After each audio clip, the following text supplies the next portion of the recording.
ఒకప్పుడు నందమూరి తారక రామారావు పార్టీ పెట్టిన తెలుగుదేశం పార్టీకి కార్యకర్తలుగా ఇప్పుడు తెలంగాణలోనూ ఆంధ్రాలోనూ ఉన్నారు.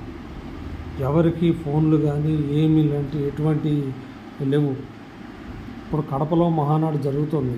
అది ఓన్లీ ఒక స్టేట్కి సంబంధించి 2 స్టేట్లకు సంబంధించి అనేది అర్థం కావట్లేదు.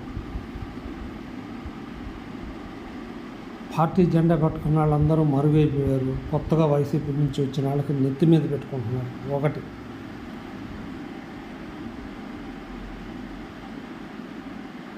అసలు పార్టీని ఎన్టీఆర్ ఎలా నడిపించారు? నిన్న మొన్నటి వరకు లోకేష్ గారు పవన్ గారు అన్న మా అన్నయ్య అని అన్నారు. నిజమే, వాళ్ళిద్దరి మధ్య రిలేషన్ మంచి ఫ్రెండ్షిప్ ఉంది, అది ఉంది. ఒకప్పుడు ఎన్టీఆర్ మహానాడు పెడితే మిత్రపక్షాలను ఎన్డీఏ కూటమి వాళ్ళందరూ కూడా పిలిచేవాళ్ళు. మరి ఈరోజు కడపలో మహానాడు పెడితే మరి మిత్రపక్షాలు పవన్ కళ్యాణ్ ఎందుకు పిలవలేదు, బీజేపీ వాళ్ళని ఎందుకు పిలవలేదు అంటే పార్టీ పరంగా పెడుతుండొచ్చు.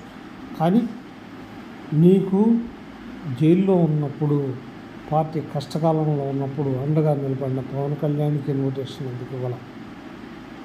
అది మనం వేరే పార్టీ కావచ్చు, మర్యాద అనేది ఇవ్వాలి.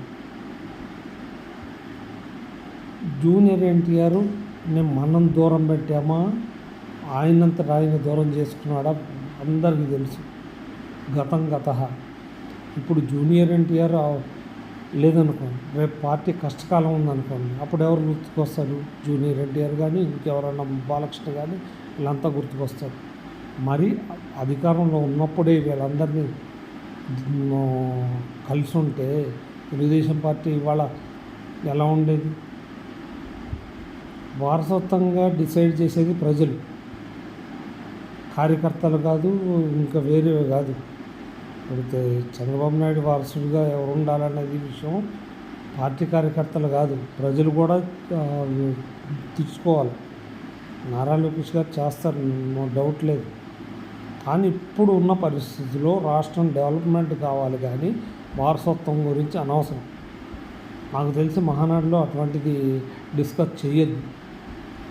వారసత్వంగా రావాలంటే అదే వస్తుంది, నువ్వు కష్టపడి రా, సిబిఐని కొడుకుగా కాదు, ఎన్టీఆర్ వారసులుగా కాదు, మీ టాలెంట్తో రండి.